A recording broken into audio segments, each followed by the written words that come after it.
is Gino Rivera. The Frank Sinatra of the Spanish Mafia, the Puerto Rican Pitbull, the Latino Al Pacino. And at the West Coast Wrestling Company, I'm going to step into the ring with two men.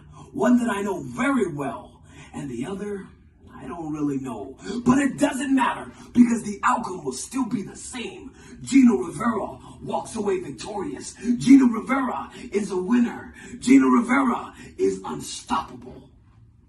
And Ruben, I know that you know me very well. But guess what? I've changed, and you know that. And you know I will do anything to walk away with a victory. And Uberstead, you don't know me at all.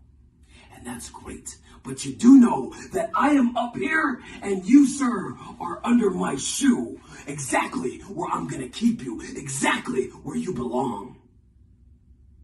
Come this Saturday, both of you, all of you, will see that I, Gino Rivera, am like no other.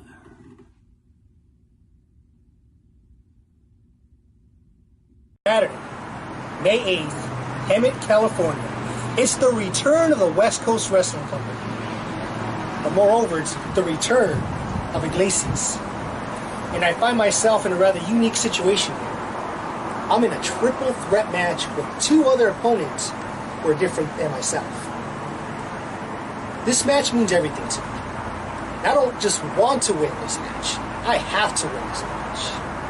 I have to continue climbing to the very top of this business to stake my claim as the best in the West Coast Wrestling Company. And there is nothing, nor anyone, that's going to stop me. Now let me address my opponents real quick. First, Gino Rivera. Gino, you and I have a long history together. And I'm looking forward to finally putting an end to you and that loud mouth of yours. Gustin, I don't know much about you, kid, but all I know is European fitness instructors don't win matches. What wins matches is the man right before you. You see, what Iglesias represents is a strong Hispanic heritage of pride. And my desire to be the best and to get on that level of greatness that I know where I belong. On May 8th, Gino, Gustin, you're stepping into the Iglesias show. And you guys are just obstacles in my way to the road of a championship.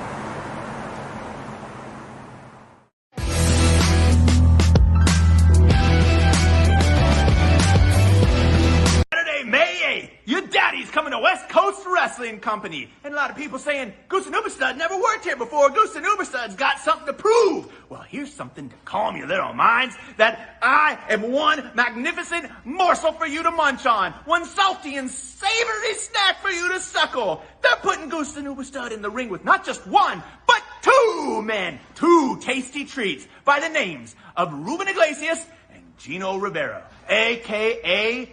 Gino Toldyouso. Told me so? Gino, you didn't, because nobody tells Daddy nothing. Daddy tells you, and you're going to be calling me Daddy when I give you the Saturday night spanking of a lifetime. Bending you over my knee, you're going to be saying, no, Daddy, no more, no, Daddy, no, no, no. And Ruben, I'm going to butter you up, and I'm going to grill you on both sides. So I hope you both came hungry, because you're both going to get a taste of Gustin Uberstud's yummy, yummy, and you're going to eat it, and you're going to like it. See you Saturday, big boys.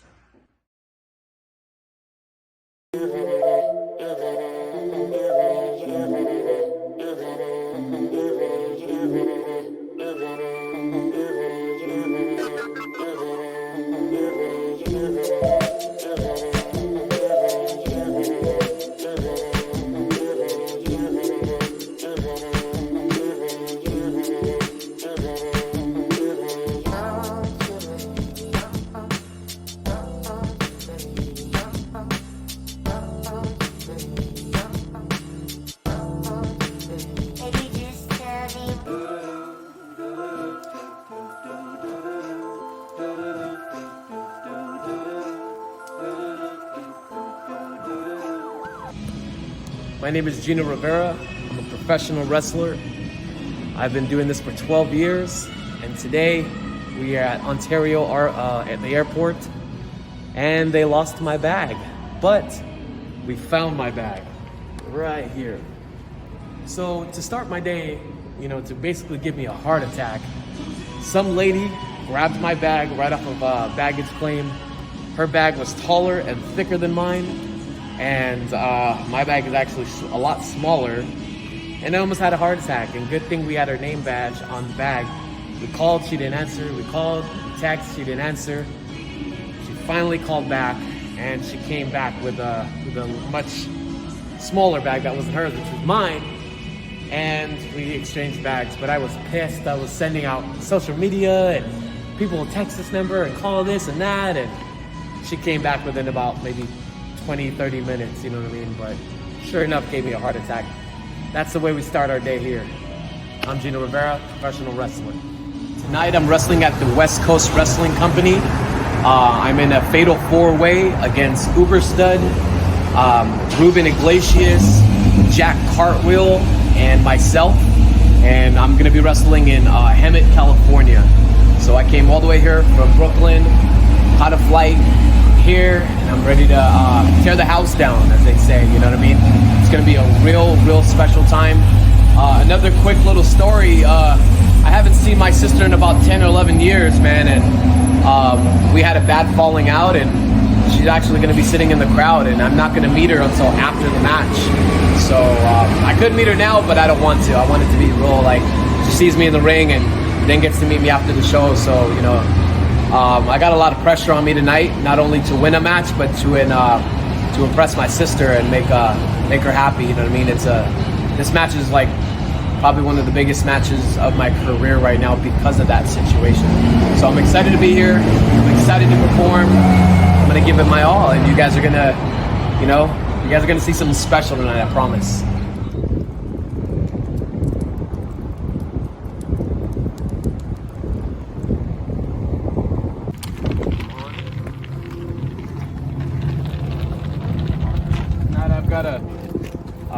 It's supposed to be a 3-way, but it's going to be a fatal 4-way. At least that's what I'm told, against Ruben Iglesias, Uberstud, Jack Cartwheel, and myself. So we'll see what happens today. We'll see what's going on.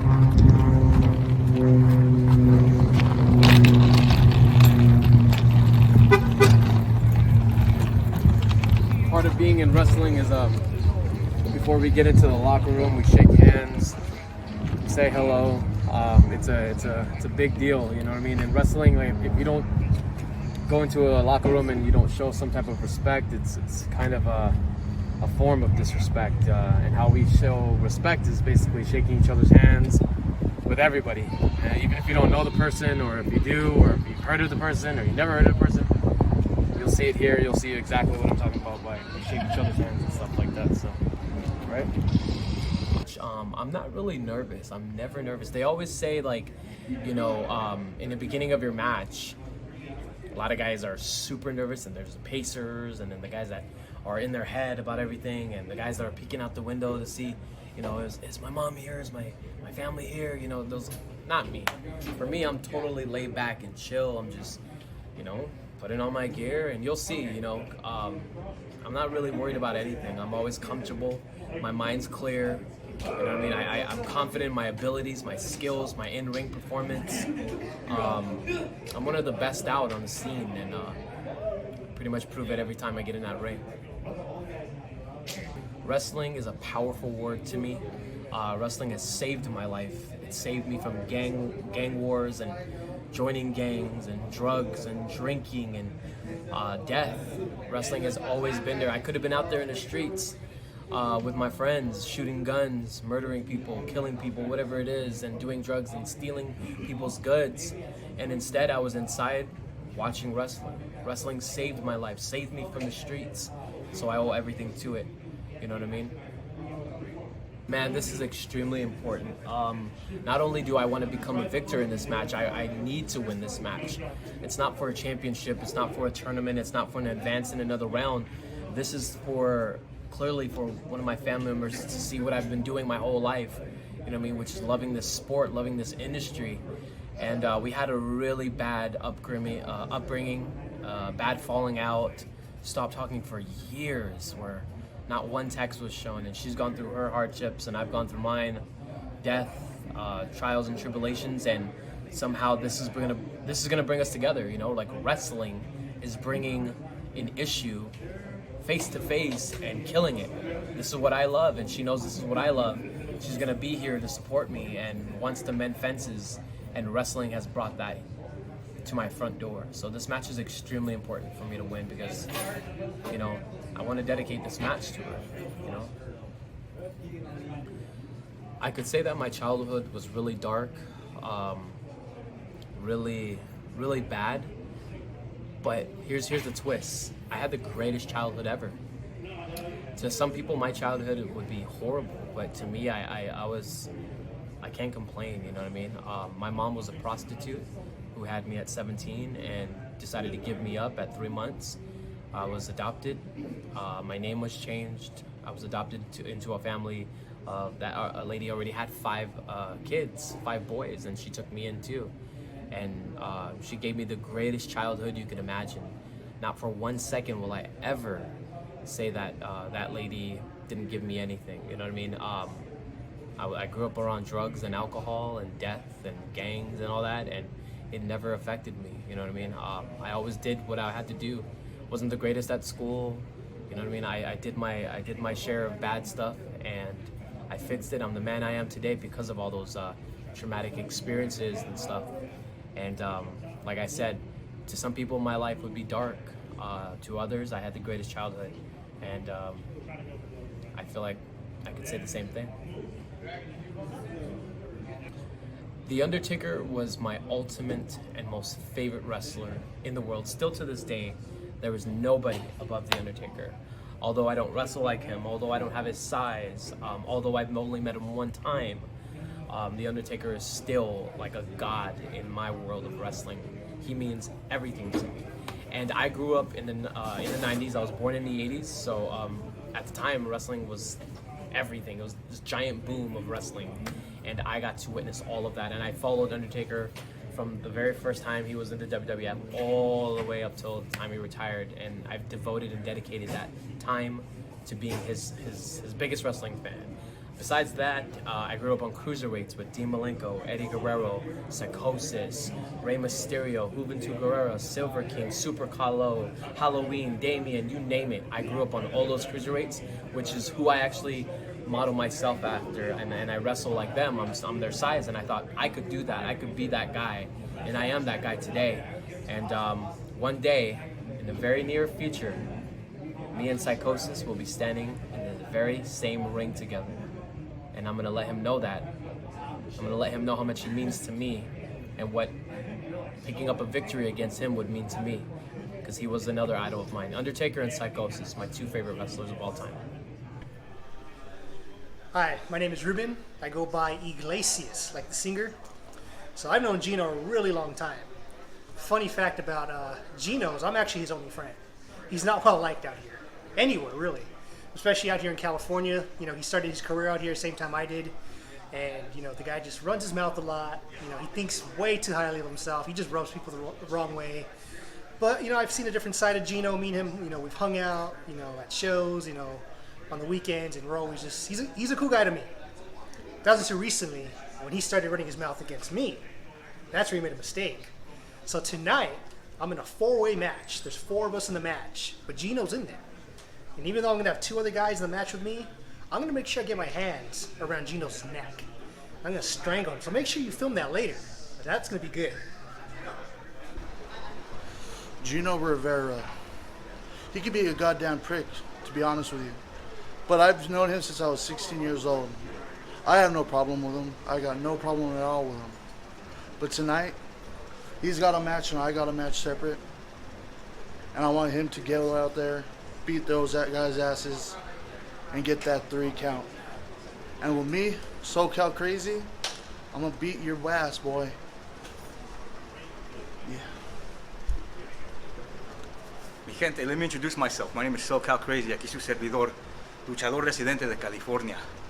Aquí yo quiero tomar este momento para decirles, I want to take this moment to let you guys know that each wrestler, no matter if we go up or down, against each other, tag with each other, we're familia. And Gino Rivera, you're always going to be my familia. Yeah, me and you, we've had ups and downs. Yeah, me and you, we've battled. Me and you, we've traded titles. But one thing that I'm always going to take is your talent and your ability and your smartness to figure yourself out in the ring. Why are you guys here harassing my client, putting a camera in his face?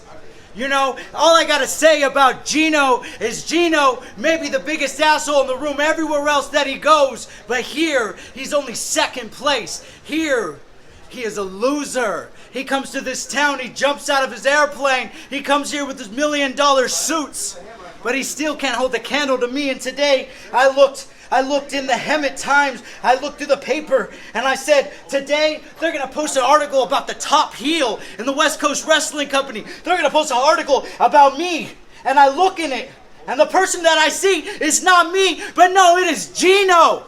Gino, and the only reason that he is the best speaker in the room is because he runs unopposed. But today, on this show at the West Coast Wrestling Company, Gino, you will always be number 2. Come on, House, let's get out of here.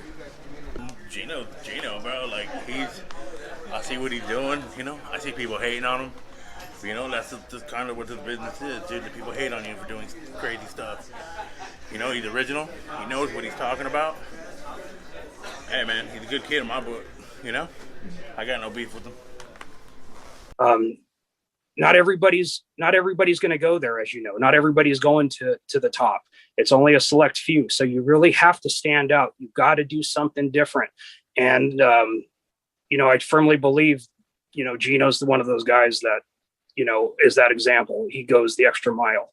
And any wrestling fan wants to see somebody in a fight. They want to see a larger than life person, not just physically, but somebody that projects like Gino.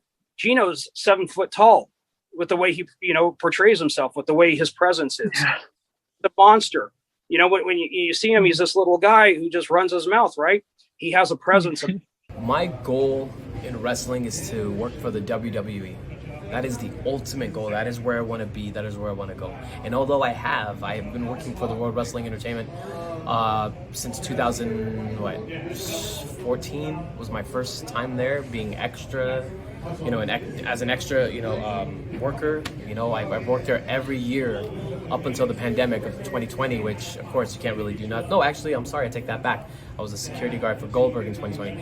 2021, I haven't done anything, but I reached the pinnacle of my dream where I wanted to wrestle for the WWE, and I did. I was on episode 65 of 205 Live, and I accomplished my dream. I got a taste of it.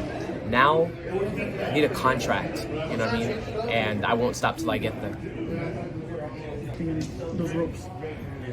When I stepped into the WWE ring for the first time, I wanted to just melt. I wanted to like evaporate into the air, you know what I mean? Because it was unreal, man. A kid like me never thought that would ever happen, and what do you know? I'm standing in a ring. I remember holding onto the turnbuckle, and the ropes were pretty high, and I'm a little guy, and I'm looking around, and I'm like, wow, I am here. I made it. I did it. And everyone told me I wouldn't be able to, but here I am in a WWE ring. I made it. I did it. That's all I could think about, you know what I mean? I love this question because I get asked this question all the time, is what advice would I give to other people? And the same thing I give to my students. I say, never quit. Because the day that you quit, the day that you leave, the day that you just want to give up on your dream is the one day that someone, WWE, New Japan, Impact, CMLL, you know, AAA, the one time that you leave is the day that one of those companies were looking for you. They were looking for you and you just quit. Could have been today, I quit. Walk out the door, next minute, hey, where's that Gino kid? Oh, he quit. All right, well, I need him. That's how things could change in wrestling. So what's motivated me, you know, through all my hardships is I still believe in that. I still believe I have time. I still believe like I have a chance. I'm scared to quit. I'm scared to leave, and I wanted to quit a bunch of times. I was supposed to retire in 2017, and then again in 2019. I wanted to retire. I was gonna call it quits. You know what I mean? But I'm still here because I got hope. I got faith. And a lot of people are telling me the same thing. Don't quit, just keep going. So that's my advice. Little documentary that they're doing for me. So this is Bob. No, Bill. Bill, sorry. Bill, he's been knowing me for a long time. So since I was a kid. Right? Yep. Say something to the camera. Known him since Santino's. When he trained at Santino's. I was a fan there. I was also a ref, but I'm not ref anymore. Anyways, I miss this guy a lot. Bill Chu, find him on Facebook. Yeah, he's too far away. I can't go to New Mexico. Yeah. All right, Bill. Call him Old Man Bill. Old Man Bill, yeah. One of the great refs. Oh, no. It's good to see you, Bill. Chucky made these in Arizona. He's a guy very deep in Mexico, and he pretty much supplies me of all my newest gear. I used to go to a guy named Will Quiros who did all my gear as I started when I was a kid. And then I'm 33 now, so, you know, as you go along, you meet different gear makers, different gear guys. And, you know, this is it, right? My shorts. I took this idea from a wrestler named Disco Machine and Samoa Joe. I liked Samoa Joe's shorts, and initially I liked how the rip was there so he could breathe. I used to wrestle in pants, and it just never worked for me. I was dying, I was gassed up, so this is pretty much, I like the shorts, I can breathe now. Flag, this represents my family. Not so much the state, you know what I mean? And Puerto Rico is now a part of the United States for people that don't know, and people that keep telling me to go back to my country. Puerto Rico is a part of the United States now, just letting you guys know. But this represents my family. My grandpa especially. He passed away a long time ago, but I just like to make sure people never forget that, you know what I mean?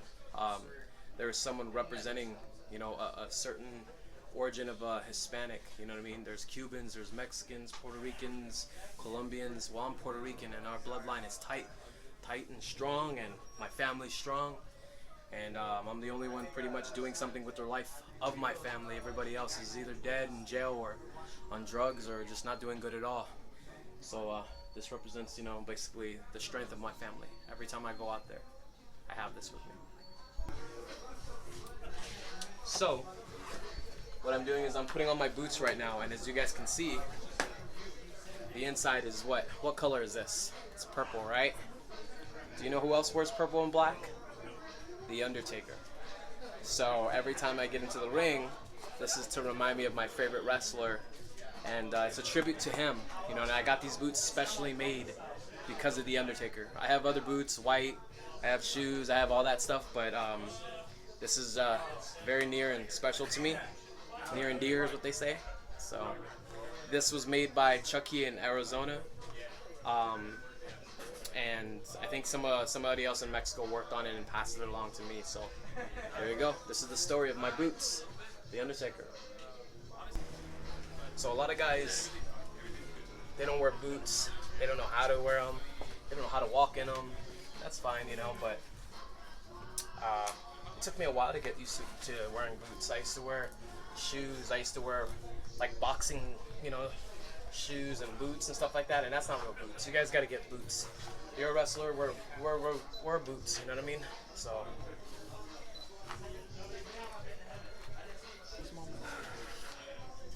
the crowd, like, the biggest thing going through my head is like the crowd. Like, is it gonna be a big crowd? Is it gonna be a little crowd?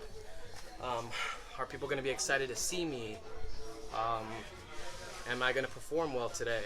You know what I mean? You're only as good as your last performance, and sometimes they're duds, sometimes they're great, but that's all I really think about. I don't really stress about anything of who I'm wrestling.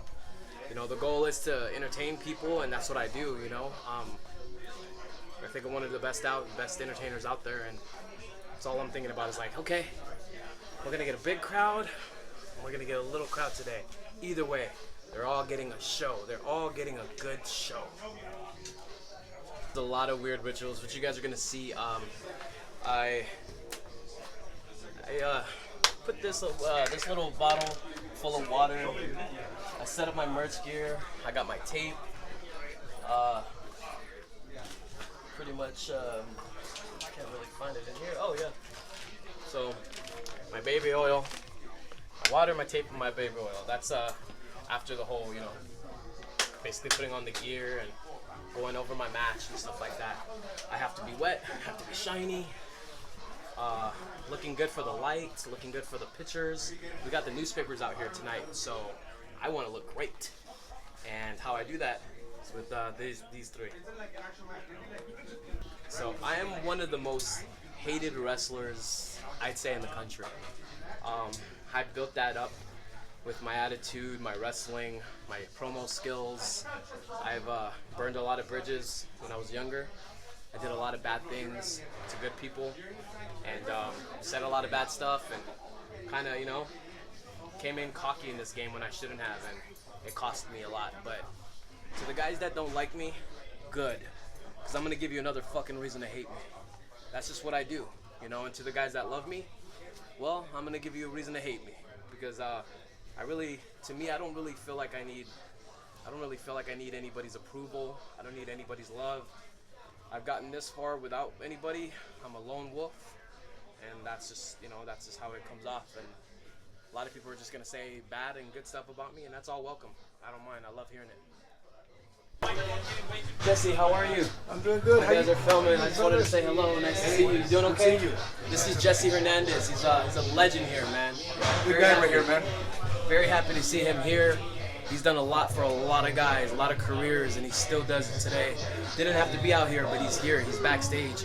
One of my mentors, one of my guys, man. Jesse Hernandez, much love.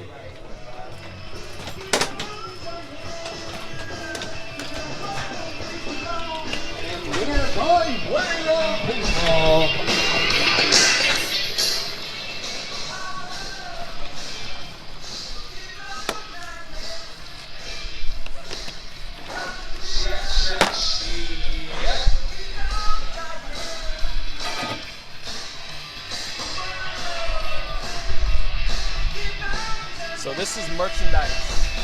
This is how a lot of us make our money, because we don't make a lot of money on the wrestling scene. There's not a lot of money here. So we gotta invest in ourselves, you know, and make our own merchandise, you know. It's my face on it with my action figure. This is pretty much 90% of our pay.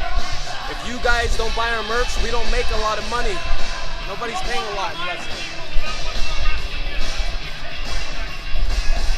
To me, it's pretty surreal, because, you know, I always don't understand why people like me. I'm not a likable person. So when I see a guy, a girl, a kid, a child, anybody in my merchandise or wanting to buy my stuff, it's just a trip, because to me, I'm nobody special, but to somebody who looks at me and sees what I do in that ring over there, I'm everything to them. And it's the same way I look at Undertaker, the same way I look at Psychosis. To them, they're heroes, and they probably don't understand their worth. But I'm still trying to process why somebody would like me or want any of my stuff, you know? What it looks like. So every single show, before I do anything, I set up my merchandise, because again, this is how I make my money. This is how I feed my family. This is how I feed myself. This is extremely important. All of my merchandise right here, I make these. No one else makes these but me. My hands are invested in these, so, you know, I care. I care about my merch. It's been over a year, but we are here tonight in Hemet, California. Hemet, California, how are you doing tonight? Come on, I need more than that. Hemet, California, how the hell are you tonight? Ladies and gentlemen, I am Adam Ginsberg. This is the West Coast Wrestling Company, and this event is entitled Like None Other, for a reason that you're going to see when everybody steps through that curtain. They are unlike any other individual on the face of this earth. So I need you guys to keep in mind, for this event to be successful, and I'm blowing up, so let me get my breath. Okay, hold on. Let me hold this show up. Anybody have oxygen? You got this. Yeah, thanks. Don't start jamming one for the match. It ain't gonna distancing, be respectful, mask when you're not eating. You know, I don't like these things as much as the next person. But in order for this event to happen, this has got to be safe. And hopefully everybody feels safe. Hopefully everybody's here to have a great time and experience the West Coast Wrestling Company. So ladies and gentlemen, I'm going backstage to produce the show. I'm going to hand it back over to my man, and let's get this thing rocking. Tonight I see myself winning, of course, because I'm cocky, I'm confident, I know what I can do in that ring. And those other fools, those other guys that are going to be in the ring with me, they don't stand a chance. They don't know what they're getting themselves into. I'm going to hurt somebody tonight. I'm going to destroy somebody. I'm going to end a career possibly if they make me a little more mad, you know what I mean? I'm already upset, it's hot, you know what I mean? I'm in a bad mood already, but it doesn't matter who they put in front of me. Each and every one of them will fall to the hands of Gino Rivera because I'm one of the best out. I'm the best ever, put it that way.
Post something about like your sister was gonna come fucking watch. So like yeah, fucking like I seen you like want to do this, like, I got you, bro. That's fucking cool. I'm glad you got to see your sister and everything, man. No problem, man. You fucking killed it out there, dog. Your shit was fucking dope. I love it, dude. I love it. You fucking continue doing you, bro. Like fucking. If you change, I'm gonna beat your ass, bro. All right. Terex, one of the OGs around here. Beat me up a few times in the ring, but we good, man. This guy is the fucking best in the biz. Like, there's no better heel in the biz. He's better of a heel than I can ever be. Man, anybody, you can get anybody to hate you. You can get a 4-year-old to hate you, and 4-year-old shouldn't hate anybody. Like, you can get anybody to hate you, and it's really you're awesome, bro. Like, I can't say it enough, bro. I love you, man. Good to see you again, dude. Keep killing it, dog. Derek.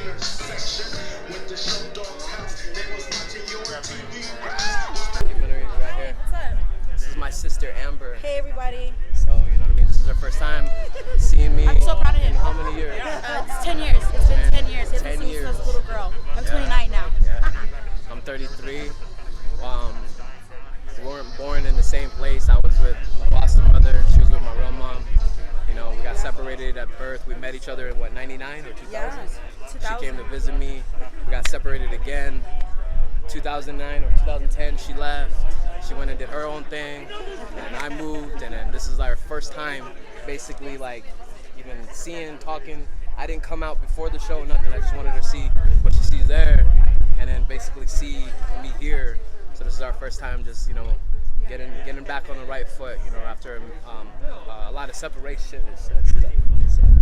What was it like for you to see him come out of the curve? You know what? This has been his dream. I remember when we were kids, he had posters on his ceiling. I mean, there was no white in the walls. This is his dream, and it's amazing to see him doing something that he loves and has always been passionate about. He has every action figure, every ring, gold-plated wrestling set, on sets, everything. He used to put them up as though they were in action all the time in his closet and switch them up, and he used to practice on me, actually. Actually, I left a bump on her head one time. He did. Yes, but yeah, guys, man. Great. Thank you guys for doing this. My sister Amber. Thank you guys. I didn't win, but I definitely put on the performance of my life. I whipped somebody's ass. I whipped 3 guys' ass, and they killed me. I don't know if my chest is red. I don't know if you guys can see it, but it was definitely fun, brutal. I can't thank the fans of Hemet, you know, enough. It was so much fun, man. This is what it's all about, you know. This is wrestling. It's storytelling, a little bit of drama, a little bit of gymnastics, and a little bit of brutality. And I think I displayed all of that. So I didn't come out victorious like I thought I would, but there's always a next time. And I'm just happy that my little sister was here, and I'm happy the fans had fun, and everybody else enjoyed our match. I think definitely the match of the night tonight. And what was it like for you to see your sister after the match? Man, bro, I cried. I didn't boo-hoo, but I cried, man. I had tears of joy because, you know, man, I still love my sister, and I didn't really know how I felt until I seen her, and then when I seen her, it was just a ball of emotion. I'm still happy about it. So it really means a lot to me. I just hope our relationship is a lot more closer after this. You know what I mean? It's just something. Who cares about the match right now? I'm just so happy I got to see my sister, and she got to see what I do best, and that's wrestle. Out of all the matches you had in your career, what does this rank? Oh man, probably in one of my top five. You know, with WWE being the first, and me winning my first championship second, and me wrestling, you know, Darren Young, and being in a ring with Mick Foley, and then this one goes right under that with, you know, just performing in front of my family, my sister for the first time. So it just gives me chills. I'm so happy. I think I'm a little banged up on my elbow right now, but I don't even care right now. I'm a ball of emotion. I'm so happy, you know. So a message to the fans, a message to an aspiring wrestler, anybody wanting to join this business, or I don't know, just love this business as much as I do. Try it out, give it your all, and never quit. This has been my dream for, 30-something years, and my living dream for 12 years, and I'm still here, I'm still going, I still have hope. I love everything I do in that ring. I love the people I work with, the fans, the experiences, the life lessons it's taught me. I've been up and down this road of wrestling, and man, I've had heat, I've had good times, great times, fun times, bad times, dark times, but I'm still here. And if you guys ever want to do this, man, I definitely highly suggest you guys do this. This has been the best ride of my life. I honestly don't know what I'd be doing without it. I don't want to be a fireman. I don't want to be a police officer. I don't want to be a soccer coach. I'm doing what I love. I'm doing what God's told me to do, and I'm just so happy to be able to be living out my dreams to the fullest extent, traveling the world, meeting great people, tons of fun wrestlers, and great fans. This is Gino Rivera, the Puerto Rican Pitbull, the Frank Sinatra of the Spanish Mafia, the Latino Al Pacino, Gino Rivera. Why? 'Cause I told you so.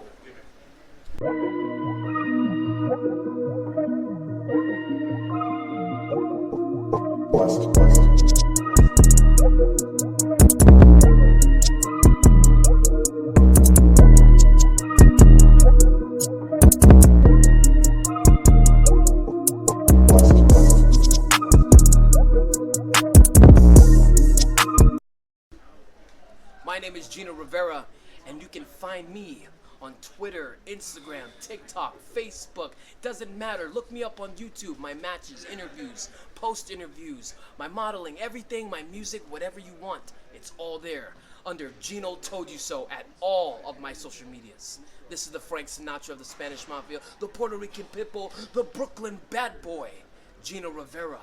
Thanks for watching Championship on the Line podcast. Why? Because I told you so.